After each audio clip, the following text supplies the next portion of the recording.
Hello friends, ओम श्री गणेशाय नमः। ओम नमः शिवाय। आप सभी का स्वागत है आपके अपने यूट्यूब चैनल पर।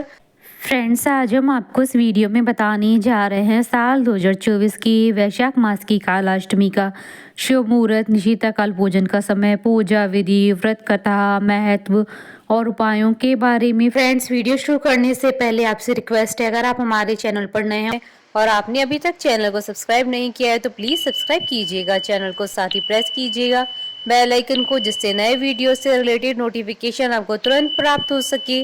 और वीडियो पसंद आने पर वीडियो को लाइक और शेयर जरूर कीजिएगा ताकि सभी भक्तों को इस वीडियो का लाभ प्राप्त हो सके।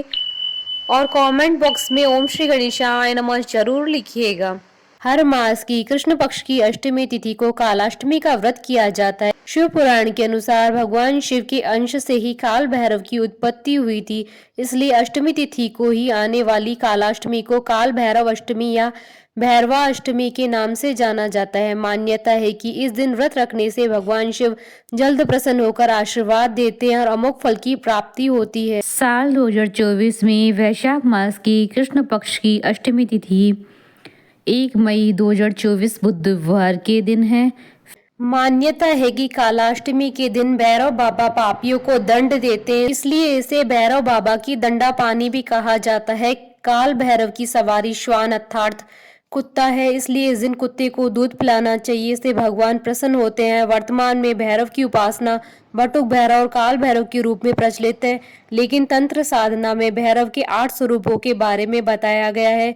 ये रूप है भीषण भैरव, चंद्र भैरव, क्रोध भैरव, रुद्र भैरव, असितांग भैरव, संहार भैरव, कपाली भैरव, उन्मत्त भैरव। इस दिन काल भैरव की पूजा करने से जीवन की समस्त बाधाएं दूर हो जाती है और काल के भय भी खत्म हो जाते हैं। काल भैरव की पूजा अर्चना करने से नकारात्मक शक्तियां, शत्रु और सभी पापों से मुक्ति मिलती है, साथ ही मनोवांछित फल की प्राप्ति होती है।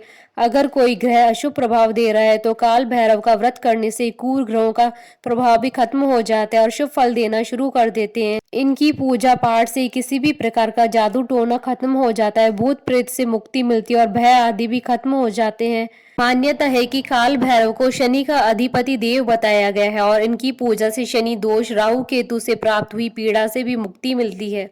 पुराणों के अनुसार काल भैरव शक्ति पीठों की अंगरक्षक के रूप में सदा उनके साथ रहते हैं, इसलिए हर शक्ति पीठ के पास एक काल भैरव मंदिर जरूर पाया जाता है। काल भैरव को खिचड़ी, चावल, गुड़, तेल आदि का भोग लगाया जाता है।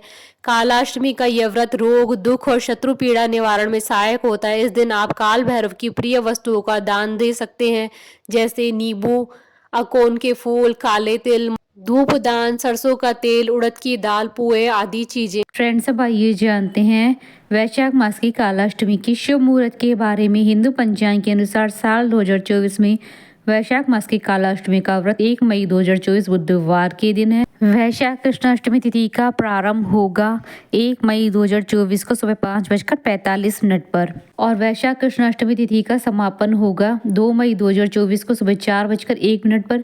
निशिता काल पूजन का समय रहेगा रात्रि 12:02 से रात्रि 12:45 तक। फ्रेंड्स, अब आइए जानते हैं कालाष्टमी की पूजन विधि के बारे में। कालाष्टमी के दिन ब्रह्म मुहूर्त में उठकर स्नान आदि नित्य कर्म से स्वच्छ होकर लकड़ी के पाटे पर भगवान शिव और माता पार्वती के साथ काल भैरव की मूर्ति या तस्वीर स्थापित करें। इसके बाद चारों तरफ गंगा जल का छिड़काव करें और सभी को फूलों की माला या फूल अर्पित करें। इसके साथ ही नारियल, इमरती, पान, गेरुआ आदि चीजें अर्पित करें। इसके बाद चौमुखी दीपक जलाएं और धूप दीप करें और कुमकुम या हल्दी से सभी को तिलक लगाएं। सभी की एक एक करके आरती उतारें। इसके बाद शिव चालीसा और भैरव चालीसा का पाठ करें। आप बटुक भैरव पंजर कवच का भी पाठ कर सकते हैं। इसके साथ ही भैरव मंत्रों का 108 बार जप करें। इसके बाद काल भैरव की उपासना करें। व्रत की पूर्ण हो जाने के बाद काले कुत्ते को मीठी रोटी या फिर कच्चा दूध पिलाएं और दिन के अंत में कुत्ते की पूजा करें। इसके बाद रात्रि के समय काल भैरव की सरसों के तेल, उड़द, दीपक, काले तिल आदि से पूजा अर्चना करें और रात्रि जागरण करें। फ्रेंड्स, अब आइए आरंभ करें कालाष्टमी की व्रत कथा। पौराणिक कथा के अनुसार एक बार की बात है कि ब्रह्मा, विष्णु और महेश इन तीनों में श्रेष्ठता की लड़ाई चली। इस प्रकार इस बात पर बहस बढ़ गई तो सभी देवताओं को बुलाकर बैठक की गई। सबसे ही यही पूछा गया कि श्रेष्ठ कौन है। सभी ने अपने अपने विचार व्यक्त किए और उत्तर खोजा, लेकिन उस बात का समर्थन शिवजी और विष्णु ने तो किया, परंतु ब्रह्मा जी ने शिवजी को अपशब्द कह दिए। इस बात पर शिवजी को क्रोध आ गया और शिवजी ने इसे अपना अपमान समझा। शिवजी ने उस क्रोध में अपने रूप से भैरव को जन्म दिया। इस भैरव अवतार का वाहन काला कुत्ता है। इसके एक हाथ में छड़ी है। इस अवतार को महाकालेश्वर के नाम से भी जाना जाता है, इसलिए इन्हें दंडाधिपति कहा गया है। शिवजी की इस रूप को देखकर सभी देवता घबरा गए। भैरव ने क्रोध में ब्रह्मा जी के 5 मुखों में से एक मुख को काट दिया। तब से ब्रह्मा जी के पास 4 ही मुख हैं। इस प्रकार ब्रह्मा जी के सिर को काटने के कारण भैरव जी पर ब्रह्म हत्या का पाप आ गया।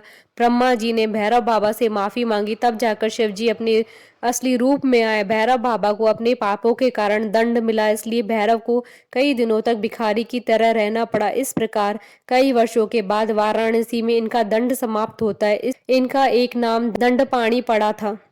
बोलिए भैरव बाबा की जय। हमारे साथ इस वीडियो में अंत तक बने रहने के लिए आपका धन्यवाद। ओम श्री गणेशाय नमः। ओम नमः शिवाय।